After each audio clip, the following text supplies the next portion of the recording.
Great. Thanks, Scott. Thank you guys for being here. As Scott said, we're a week away from training camp, and I think after a pretty complicated off season, we are delighted that we are sort of in the home stretch of the off season and on the cusp of starting our first regular season together, at least here. On a personal level, the last 4 months have been, in one sense, they've gone by in the blink of an eye. In another sense, there was some long days, some long weeks, complications that sprang up that made for long days. And so it's a delight that here we are a week away from camp, and you can probably hear the ball bouncing. There's a lot of guys in the gym just sort of like eager to get their legs under them, feel the basketball, get back in the gym, and having that energy in the gym has really uplifted all of us. When I look back to it was May 24, May 25, or even potentially, I think probably more accurately when Ted and I sort of had our first conversation. There were a lot of things that I wouldn't have forecasted at that point in time at the beginning of May. One, I wouldn't have forecasted sitting next to Will and having the opportunity to sort of partner with Will again. It had been a long time, and I've said repeatedly I was honored that he took my call, and even more honored that he decided to join us. Same with Travis. I wouldn't have forecasted having the opportunity to work with Travis. We'd never worked together, and I had always respected Travis's ability to run a team, choose players, lead people. And so I wouldn't have forecasted being together with the both of them. And so here we are, and I'm very honored by that. I would not have forecasted the speed and the cleanliness of our off-season transactions, the reset, the refresh, whatever re-word we want to use.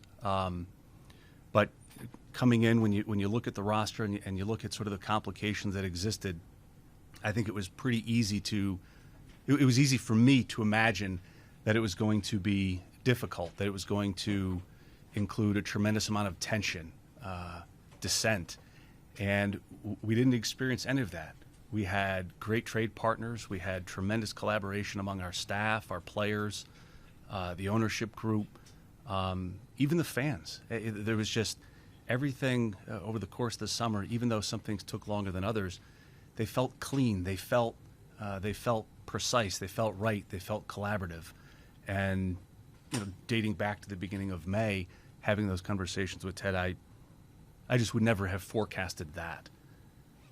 Third, I wouldn't have forecasted the warmth of the welcome that I've received from our players, from our staff, from our fans, from you guys. It's pretty easy to see the new guy come in and maybe look through lenses of cynicism, suspicion. What is he up to? Who is he? What is he about? And I didn't feel any of that. Washington's it's a big city and a big region, passionate fans.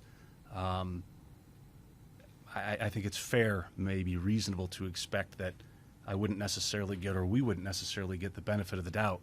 And I think we have. And we have a tremendous amount of appreciation for that. It's, we have a long road ahead of us, but that level of belief is a really encouraging and motivating start for us. And then piggybacking on that, I wouldn't have forecasted the belief that the fans have expressed to us in sort of this new path that we've charted organizationally. Whether it's we're out on the street and people come up to us, or they're sending us emails, almost unanimously or universally the feedback is positive, very hopeful for a future where people can rally behind an ultra-competitive, contending team down the line. And, again, it's just 5 months ago, beginning those conversations, I don't think I would have forecasted that. So here we are. It's September 26th. We're a week away from camp. I've been here 4 months. My family's now been here 1 month. Those 3 months without them was very hard. And so now they're here. And we're in a house together, finally. We have minimal furniture. We have painter's tape all over the wall, gouges, scratches. We dine on folding chairs. But we're together. And my little one, my oldest, also just a little one, started kindergarten. And that has been going extremely well, almost surprisingly well, like maybe waiting for a shoe to drop somewhere. As it relates to the team, with Will, with Ted, with our leadership group, we have a vision for the team. It is ambitious, and it is a very heavy lift. We want to build an organization that develops and can support a sustainably great team. We don't want to be a flash in the pan. We don't want to be a one-hit wonder. We want to build the right way. We've studied all the teams in the league, historically and currently, that have done it what we would characterize as the right way. And it is a very heavy lift. Hard decisions, a lot of patience, an intense focus on player development, an intense focus on research. And that's what we're going to do. We will usher in at some point in the future an era of sustainable contention, and we're going to work our butts off every single day to get us to that point. That requires a lot of sustainability within the various components. It requires sustainable athletes, a sustainable infrastructure, sustainable support from ownership, sustainable work from us, sustainable support from the fans. And I think that when you begin compounding those things over time, those inputs, those investments, those individual sustainability elements, we will get to a point in time where sort of we blink and one day we are good. And then we blink again and we're really good. And then we blink a third time and we are contending. Like, we come into the season and we're one of the 4 or 5 teams picked to be in the conference finals and make some serious noise in the postseason. It just is going to take time. It will take patience. It will take difficult decisions. It will take investment from everyone, from Ted to me, Will. Every single person in the organization, every single person that supports the organization we will be asking of those folks investment in the team. And I think that if we get those things, at some point we will deliver that sustainable contender.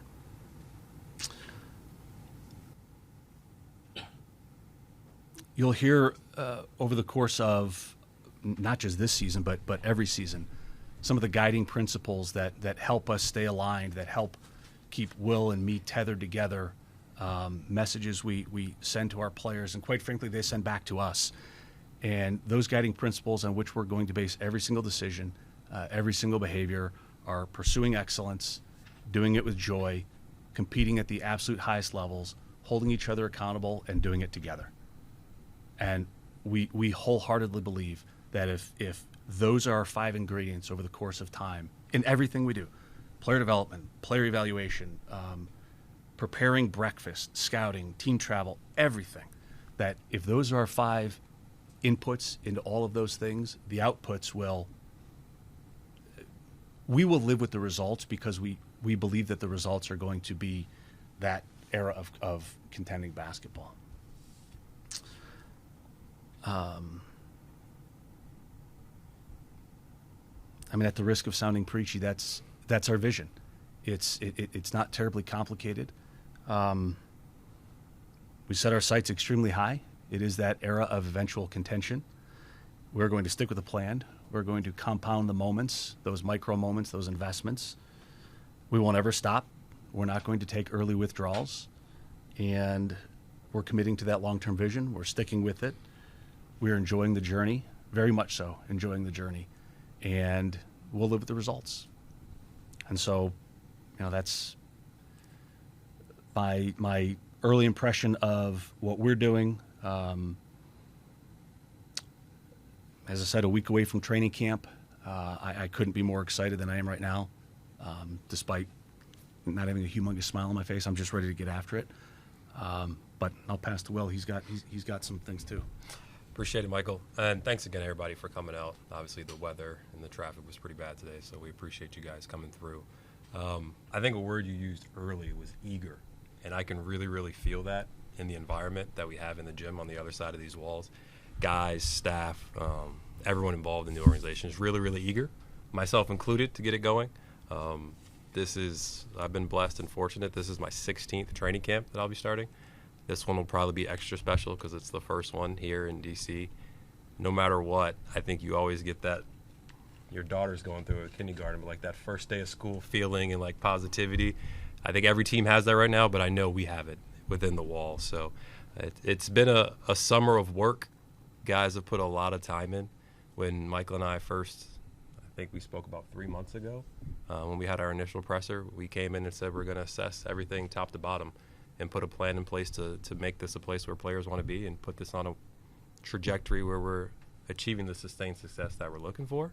And that starts with training camp. It's been a summer of work for our guys. The best part for me when evaluating training camp is these guys put time in individually. They spent time individually working on their craft, and now you get to put it in a team environment, team setting, 5-on-5, and see how it works. And for me, it's a starting point individually, but it's also a starting point of the team. And that's all it is. We come in, we assess, find out where we're at. We'll set goals, set metrics to be better a month from now, 2 months from now. At the end of the year, hopefully each player is better and our team is better than we are when we start. But the excitement to find out where we are at and what we're going to be, that starts next Tuesday. So all of our guys are in town. We're really, really fortunate to be in Washington, D.C. It's a big-time city.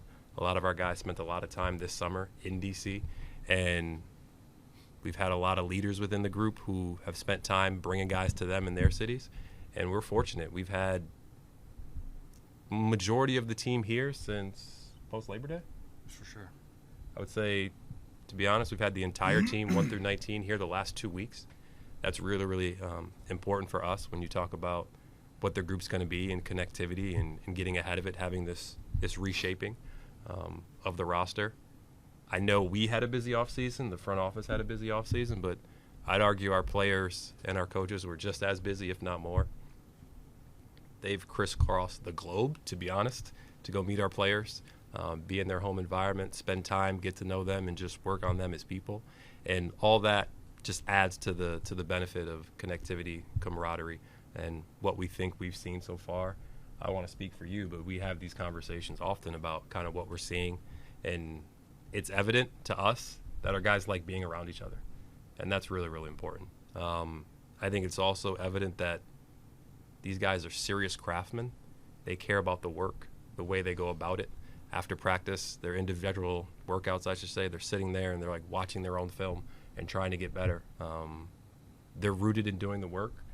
These guys have been coming in, doing their individual workouts in the morning, coming back, getting extra shooting in, and just spending time working on their game. We talked about it in a team meeting today, like the habits they're building are things that we're looking for in current players, but also future players. And they're helping setting the standards here. So we're seeing a lot of the core characteristics and values that we talked about and that we envisioned when we first took the job already on the court and in the locker room. And for us, we're excited to see that. Michael touched on leveling up and organizationally top to bottom, just improving the way we do things in the process. The one that jumps out that you touched on, and I'll touch on it as well, is player development. I would say player development has shifted around the league and what that looks like. It's no longer one coach, one player out there on the court. It's a holistic approach, making sure that people are taken care of everything they need to before they even get on the court. So your family's taken care of, nutritionally, performance, mentally, everything that encompasses player development, we're going to level up and make it the best in sport. And Michael will get tired of me coming back to him, asking for more resources to pour into the staff as well as the players. But we know what it looks like, and we want to get it to there. And we want this to be a place where people want to come, players want to come, staff want to come work because they know that they're going to get better and they're going to be supported while they're here. So end of the day, in the 3 months we've had, like Mike said, it's been long, but also times have been short. If we look at some of the summer league development, if we look at some of the development guys have had individually, they've made small incremental gains, and they've been able to stack those gains to make them bigger gains. I think that's going to be the measure of success individually and as a team throughout the year. We're going to identify those small wins. We're going to stack those small wins and make sure that we're searching for those throughout the year. And at the end of the day, we're doing it because we're pursuing progress. We're focused on the here and now, day-to-day approach, and that's going to be the mindset of all of our guys, all of our players, and all of our coaches throughout the year. I think we use the term reshape as one of the re's we're going with. We're fully embracing it. It's a phase that we wholeheartedly believe will lead to the sustained success that we want and we envision. We will not skip steps in doing that. I would say in the short term, our evaluation group, our front office, we're always evaluating our competitive team. We'll continue to be opportunistic, continue to be flexible, and build towards enhancing what we have and then eventually sustaining that. And at the end of the day, it's a team that the fans can get behind. You're going to see the joy. You're going to see the pride. You're going to see a competitiveness that basketball fans and the common fan alike can notice and can see through the TV screen and see when they're around each other. And at the end of the day, we talked about this being vital. These guys are members of the community. They know what it's like to go outside, be those young kids that they're reaching out to and making their life better. A lot of players have their own initiatives, team initiatives. We'll be there to support. We're going to be about active in the community, and that's important to us. So I'm excited. I'm eager to get going, and I know our players are as well. Thank you both. We'll go ahead and start with questions. Again, wait for the questions to get to you. We'll start with Chase. Chase Hughes, Monumental Sports Network. Question for Will. You guys acquired a lot of new personnel this offseason. How do you think that could change the style of play for the team overall?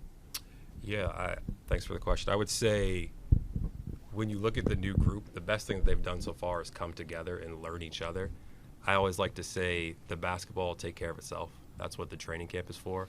What we've done, I think, is bring a group together that has a lot of experience mixed with youth as well. So they'll have mentors in the locker room. But the experience and the vets that we have a lot of young vets who are still getting better, but also high-level vets that have been on contending teams recently who are valuable and can still play. So when talking to Wes and how we're going to play and style of play, I think I'll let him dive a little bit more into that, and you guys will see that in the preseason and training camp. But specifically, we have a lot of high IQ players and a lot of shooting, and the ball will be moving. Eva Wallace, The Washington Post. Will, also when you talk about not skipping steps and the reshape or whatever, so what does an ideal year one of that look like? What are expectations you're kind of laying out to players? Is it more about how they act and how they do things, or like what are the broad expectations for this season? Yeah, I would say a lot of the stuff when we look at expectations, we don't put limitations on players, how young, how old, but we also don't want to project too much. We'll have internal measures, internal standards as people that they'll have to live up to, for sure, but also as players. And when we go through and do individual goals with players, it will be things that they are aware of, things that they contribute to, things that are attainable, things that can be recited, and things that can be tracked. So at all times, they know where they're at and they know where their goals. But I think it'll be closer to a week-to-week, month-to-month approach with everything, and then figure out what happens there.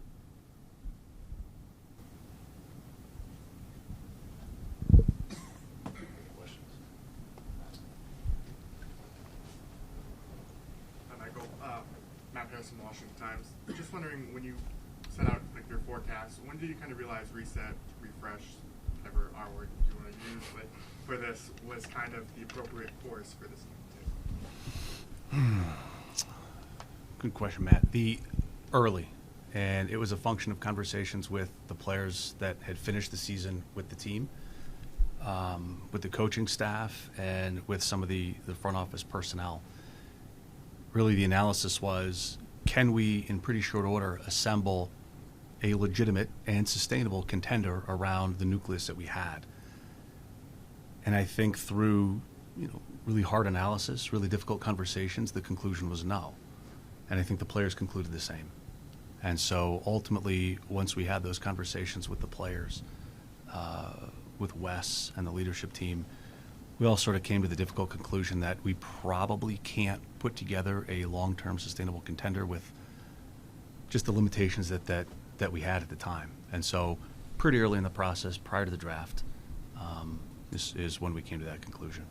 And then for both of you. Well, you talked about player development. I'm just curious, in looking at other models around the league, what do like the best teams do player development wise that really sets them over the edge and stuff that you'll try and take or implement? Yeah, we actually had a conversation with the entire team today because I think Michael has his experience from teams he's been with. Travis has his. Coach Thompson has his. Wes has his. I've been in Oklahoma City where I think they do a high-level job of player development. But you reach out to other sports as well. Find out what they're doing, best practices. And the research that we've done, it's about investment. It's about time. It's about being connected. It's about taking a holistic approach and surrounding players with a group of people who know what they're doing. I would say player development is not a department, it's a mindset. And the people who we've hired within our organization since we've been here have that. So we feel pretty confident that we'll achieve that. But I asked the guys today, if you've been somewhere else, if you've done something different and it worked for you, recommend it. Throw it out there. We're all trying to get better. And it's going to be a group mindset in the way we attack player development. Josh Robbins from The Athletic. Michael, you referred to a complicated off season. What were you referring to? The volume of transactions that we had to examine and potentially undertake from the day I was hired until the draft. And there was just a lot to do in a very short period of time. And that's what I meant by that. Unrelated follow-up. Which of your players will not be, if any, available to fully participate when camp begins a week from today? Yes. Obviously, they're playing right now. They're all out there right now. I don't know if any injuries are happening. Hopefully not. But as of before we walked in here, our anticipation is that everyone will be available for at least parts of training camp to start day one. Including full contact 5-on-5? Yes.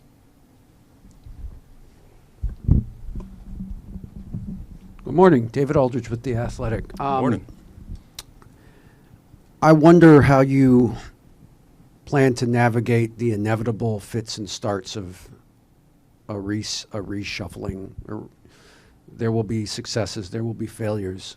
And how do you plan to not only share that with the public at large, but within your team? Because players may not be able to see progress if they've lost 4 in a row. How do you plan to show that to them, to show them that they are doing the right things, even if they don't win games? D, thanks. Will mentioned briefly the idea of illustrating those weekly or those monthly improvements. And a lot of those can be caught on film. A lot of those can be caught in practice. A lot of those can be caught in data. Some of those improvements are just physical improvements, looking differently than maybe the player did in September. Running a little faster, jumping a little higher, whatever it is our athletes are trying to work on, we are going to take very detailed notes. We're going to measure everything that can be measurable. And then I think, frankly, just the frequency of conversation. If too much time goes by between conversations with the athletes, then to your point, they don't necessarily know if they are improving. And it's incumbent upon us, it's incumbent upon the coaching staff, and we're all aligned. We're going to be in front of our players a lot, probably more than usual. And it's exactly for the reason that you're alluding to, indicating where progress is being made, letting those guys lean into that progress. Like, those marginal gains will compound, and it's up to us to share with them where these marginal gains are occurring. 4-game losing streak, I think you said. There will be gains in every single one of those losses. And it will be on the coaching staff, all of us who do have that player development mindset, to extract from those losses those marginal gains and illustrate those. And I think that if we do that repeatedly over time, our players will come to appreciate that we're very serious about the idea of marginal improvements, and we're very serious about player development. And we are not necessarily, we are of course holding everybody accountable for everything. Mm-hmm. And we're not going to let slippage go unspoken. We're not going to let something other than 100% effort go ignored. Like that's not what we're going to do. And so if we lose 4 in a row, but we're competing our behinds off, we're holding ourselves accountable on the floor, and we are getting marginally better in practice in those games, we're going to live with that. The only other thing I'd add to that, and our players might get tired of hearing this, but developing the mindset of process over outcome, investing in the process. We will be evidence-based, not results-based. And I think those two things go hand in hand. And once we can explain that early on, and it allows you to easily more identify those wins and those games. And there's going to be setbacks. There's going to be losing streaks. It's basketball. And even in games that we win, we're going to be like, hey, we should have done this better. So just as long as you have that process over outcome and searching for like what the data says, what's in the evidence, not necessarily the result, but how you got there, that's something that we want now moving forward. Gentlemen, good morning. Chris Miller, Monumental Sports Network. Hi, Michael. How you feeling, by the way? I feel great. Good. How do you feel? Never had a problem, so thank you. Oh, yeah. I want to ask you guys about the importance of having fresh eyes on young players that have already been here and not coming in with a preconceived notion about their skill set or their talent. Any preference? Both. Go for it. All right, I'll go. When we talk about a refreshing, it wasn't just the staff and the way we do things operationally. It was our eyes on the players. I think to evaluators throughout the league, when you watched the Wizards at the end of the year, you saw some young players take some steps. And we were more casually evaluating it when we were other places. But as you get here, you watch the tape, you evaluate a little more, you see the guys in person. You get excited about those guys. I would say we're not going to hold them to what they've done in the past. The rearview mirror has been ripped off.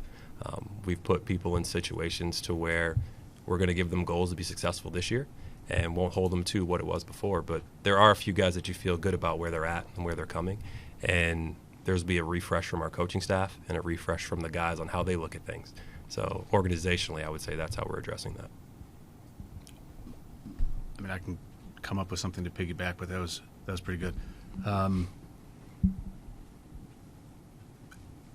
mean, we're giving everybody a fair look, and whatever they've done in the past, the good stuff we will sort of respect and carry forward. Anything that they would probably tell you in person when you talk to them next week, you know, I could have been better here, I could have done better there. Like, we're ignoring that. It's not relevant to what we're building. It was a completely different team, a different roster, a different spirit around the building, a different intent. You know, like they had different goals last year and the year before than we have this year. And so with new teammates, with new coaches, with a new organizational spirit, with new goals and new intent, I quite frankly think that we would be naive to carry forward any disappointments that any of those players have had in the past. But I also think that we'd be foolish not to honor what they've done well. Question for Will. What do you hope to see from Bilal Coulibaly this year? That's a question I've got a few times, mostly like on the street when I'm walking by and people are asking me, how's Bilal doing? I would say with Bilal, he's just like any other rookie. He's going to have his ups and his downs this year. But with him being the third youngest player in the league, he's got a competitiveness on the defensive end that I think will allow him to get on the floor right away. The biggest thing with him is not skipping any steps, not rushing him, allowing him to declare who he is as a player, and understanding that his prime is 5, 6, 7 years down the line from now. So within the lines, we expect him to compete. We expect him to play for his teammates. We expect him to get after it defensively. I think coach is going to put him in situations to make some decisions. So hopefully each week, each month, he's continuing to get better in those roles and getting more comfortable. I think physically it's really hard for rookies, let alone for rookies who are third youngest in the league. But also he's making the transition coming from France, coming to a new country, a new environment. So all rookies have the things they have to go through. He probably has a little bit more than that, but we've talked about it. We've addressed it. He knows what it is. And we expect him to be a leader within the room and a leader in the building, on the court and off the court, and in the community. When you guys talk about evaluating players, everybody in the organization, how is that going to work with Wes this season? I don't know if you will have time for weekly conversations and measurements and things with him, but how will you approach that from that perspective? Want to take it? How will In Wes evaluating Wes. Evaluating Wes. Mm-hmm. I misunderstood that. I'm sorry. Probably asked it for them. I don't think that there's going to be this overly scientific criteria. We Will and I now, we've been together now 3 months. I've been here 4, which means I've been with Wes for 4 months. And I was delighted to join in large part because of Wes. I mentioned this, maybe I mentioned this. If I didn't, I'm sorry that I didn't. We spoke with Wes a couple years ago when we had a vacancy with the Clippers, and we all walked away very impressed with Wes. His basketball intelligence is off the charts. His unflappability is calming for a room, a competitive room where everybody's flappable. But he's a stable guy, ultra high character guy. He's a basketball junkie, and he has been an amazing partner for us in the 4 months that I've been here and the 3 that Will's been here. Whether it's in selecting players, participating in the conversations vis-a-vis trades, he's been awesome. And from a coaching perspective, he's going to coach his butt off.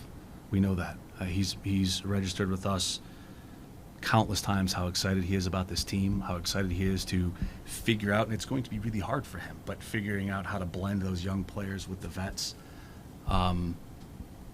But, sort of to DA's point, like, we're going to have streaks. We're going to have ebbs and flows throughout the course of the season, and there's no evaluation on that kind of thing. If our young players are getting better, if our vets are contributing, if the culture is in a good place, I think that Wes is doing exactly the job that Wes wants to do. And then, Will, could I ask you what you would like to see from both Jordan and Kuz basketball-wise this season? Yeah. You guys got a chance to speak with them. I think it was July when we were at Summer League when we finally got to speak with them. With Jordan and Kyle, the things that impressed me so far the most is their willingness to bring the group together. They've had guys come out to their summer homes and spend time with them out there. And when we talked about guys being here post-Labor Day, they've been here. They've been here the entire month. And when we talked about acquiring them and had the conversations with them, what happens on the court starts off the court, and the leadership mentality that they've taken on. So I would say they've embraced that. They're running with that, hitting high marks on that. In terms of basketball, I view both players as being in a position where their games are going to go to more and more levels. Neither of them are at their peak. Specifically with Jordan being a little younger, he's probably still a pre-prime player, while Kuz is like getting towards his prime. And with that, it's a responsibility to do more with the ball. I think with Jordan and talking to Coach, you'll see him play on the ball a little more. We did not let them spend too much time to each other this summer so that they had enough space to come in and compete, because we're going to need them to get after it on the court. But with Kyle, taking a step defensively, being more vocal, having more consistent games on that end where he can anchor our defense because he's capable of doing it. With Jordan flying off, creating activity, and making sure that he's hunting the right shots, and just making sure that they're getting the young guys involved and making the game easier because of their athletic abilities and then their offensive talents to stretch the defense. So it's going to be fun to watch them on the same team and get after it. They're bonded, but they're also both competitors. So the trash talking will be live next week for sure. Gabe Ibrahim, Bullets Forever. I was wanting to dive a little bit deeper into the holistic player development approach. Could you guys give like specific examples of how that's going to affect the player day to day, both on and off the court? Sure. I'll dive a little deeper without giving up too much of our company secrets. I would say, to be honest, and I think this goes to Ava's question a little earlier, the biggest benefit we have is that Wes is a player development coach by nature. He's a grinder. He's put his time in a lot of places, working on players and getting them better, and he understands that that's important. And when you have collaboration, you have buy-in at the highest level, I think it just trickles on down from there. When you look at who he's added to his coaching staff this year and the development background that they've had with high-level players and getting players when they were young as well, I think that's another benefit for us. But holistically, it'll be a group of almost 10 people that are touching every single player, from mental, physical, performance, medical, nutrition. It's a big group of people. A specific player development pod that's around them that we're tracking the goals using the analytics department. So it's all encompassing, and it will be a bi-weekly thing that everybody's checking in on to make sure we're not skipping steps in that as well. But the goal will be for every player to understand why they're doing it, how they're doing it, and where they can get better along the way. Hi, Brandy Flores, DC News Now. You mentioned that not skipping any steps, making this an organization that players want to come play at, making sure your players are feeling comfortable. When you take your feedback from these players before, heading into the season, asking them, I'm sure, hey, what happened last year? What can we change to be better this year? What was maybe a common theme or a big takeaway that when you guys gathered together, we really got to hit this one first, make sure your guys' players feel more supported, or what's something that they didn't have last year that you're doing this year besides a holistic approach? The theme was joy. Every single guy we talked to said, we love playing basketball and we just want to have more fun doing it. And so we said, easy, done. We'll take care of the rest. But that was in my mind, I didn't necessarily track it and weigh which piece of feedback that we heard more. But the one that resonated with me the most was, we want to have more fun. I think big picture, joy for sure. I think granularly, it was communication. Just making sure that the communication is solid, it's consistent. The left hand knows what the right hand's doing. And that's something that we realized right away and addressed. I'm wondering how you guys square, you want this year to kind of have evaluations of everyone,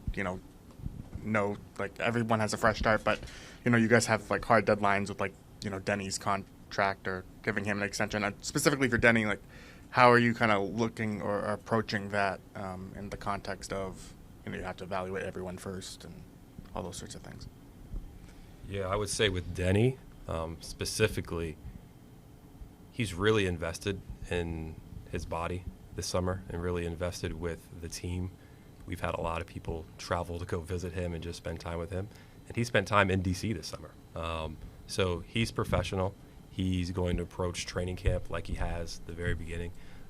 We won't start or create a policy where we're not talking about player contracts or negotiations of things moving forward, but we have a great relationship with his agent.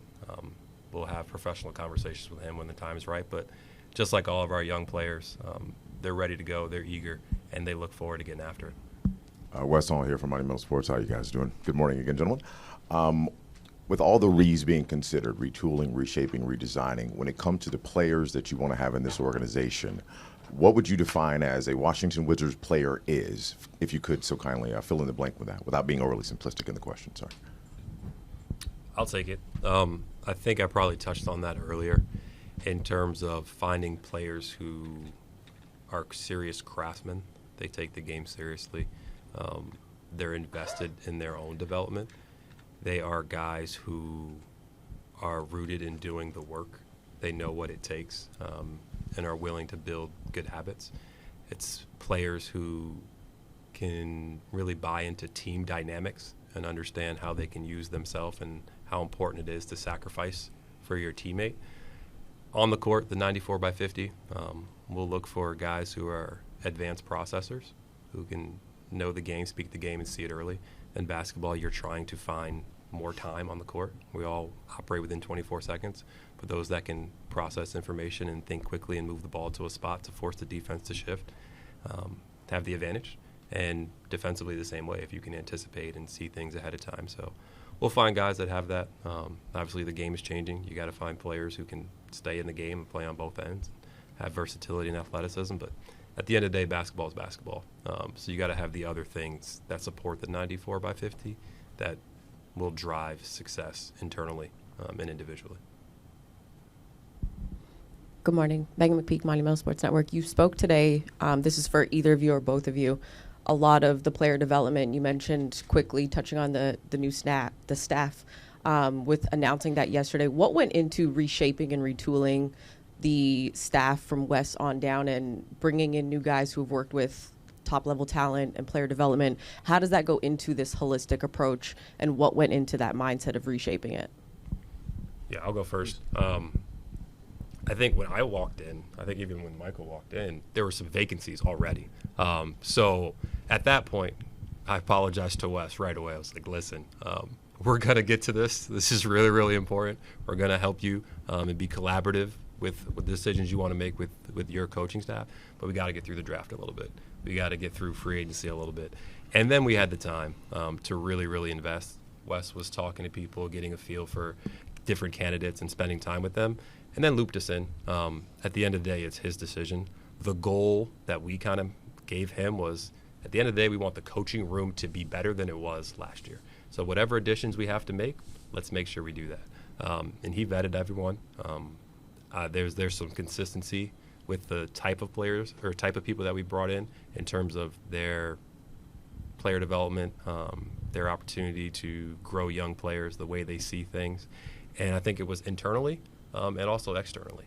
And we don't look at it as just the coaches that we had on the front of the bench. Landon in player development, Sam behind the bench. That's really, really important as well, that collaboration within the coaching room and the meeting and what's going on with the players. They're having the daily conversations with them. So, and then at the end of the day, we wanted to make sure that our Capital City Go-Go staff thought the same way. And that was a long process with working with Wes and Michael and finding the right hire there. We're extremely excited to land with Cody Toppert, and we're finalizing his staff as well. But I think you'll learn that they also have player development backgrounds, and they see a game a certain way.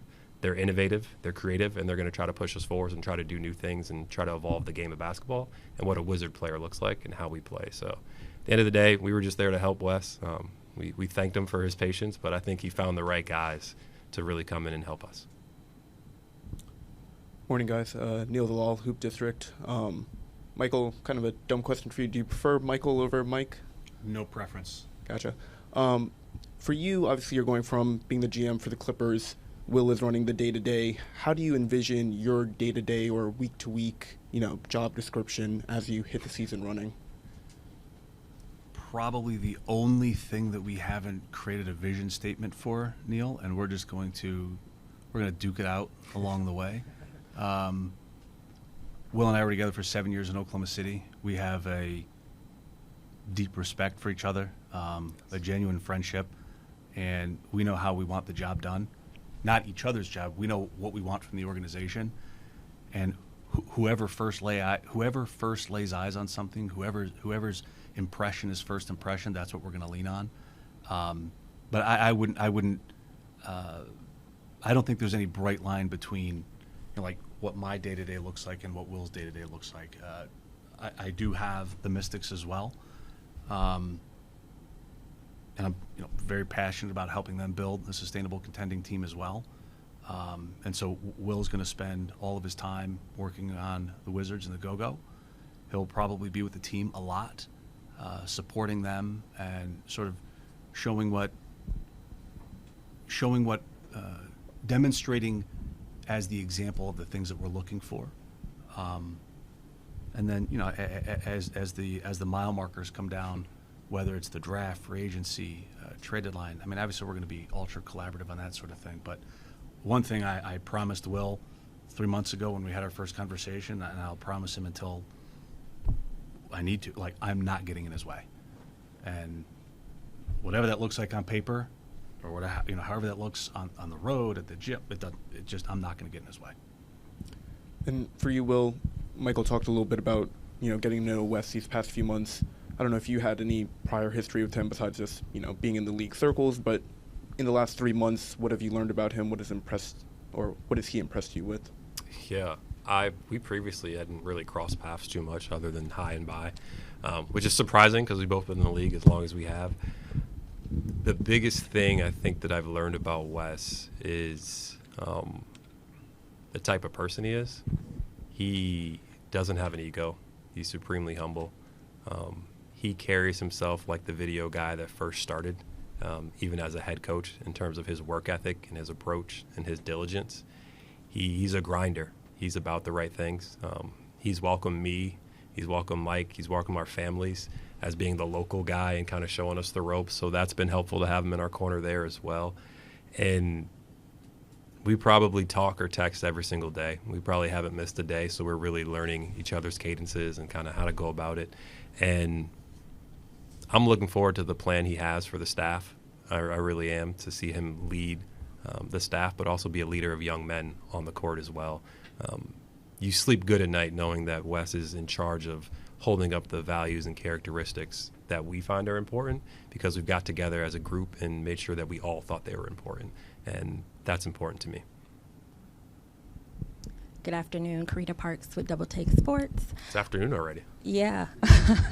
Okay. There were a lot of references earlier in the conversation to research and data. And just because I don't know the day-to-day that typically happens in the background, are you bringing a stronger focus on that with your leadership philosophy, or has that kind of always been a part of the process? Could you just give more insight into that? Both. Will and I come from, our growth through the NBA. I've been in 3 places. He's been one prior, but we had the great fortune of being in an environment where the person in charge leaned very heavily into analytics and research and understanding history, so as either not to repeat historical mistakes or lean pretty heavily into historical trends that drive success. And so from that perspective, it's sort of in our NBA management DNA. And then secondly, with the Wiz, when we got here, we spent a lot of time with the folks in the front office, and there's a team of people here led by Brett and Kathy who they're extremely intelligent, very creative, very forward-thinking, passionate basketball fans who are providing us with, more information than we could ever have dreamed of. A lot of paper. A lot of paper. But it's extremely thoughtful work that they're doing, and they don't stop. Like, there's no quit. It's just this. I spent the last 6 years of my life in LA, and you would go to the beach and you would just see these waves coming. Like, they never stop. Just the waves never stop. You can't just say pause. And that's sort of what this group is doing. They're just constantly feeding us ideas, some wild ideas that would turn the league on its head if we tried. So we don't try them. Keep them but coming. That group has been a delight to work with.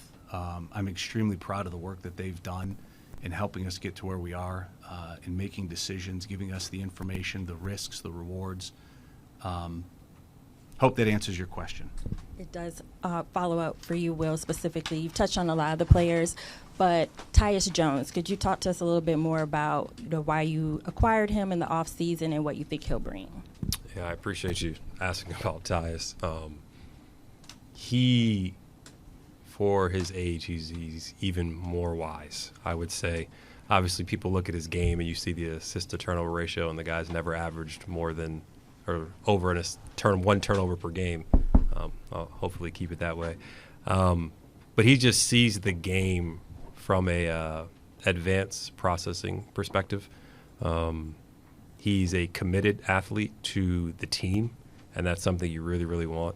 I think when you watched him in the moments where he got an opportunity to start in Memphis, you saw the capabilities that he had. We're going to put the ball in his hands a lot more, allow him to make decisions. We'll challenge him to continue to be a pest defensively, but also take the young guys under his wing, which he's already started doing. Put them in positions to be successful, be an extension of the coach on the floor. And like Jordan, like Kyle, he's won, and he's won at a high level and won a national championship, so he knows what goes into it and knows what it looks like. And he doesn't get bored in the day-to-day monotony of putting your time in and putting the work, because he sees the payoff on the other end. He comes from a basketball family.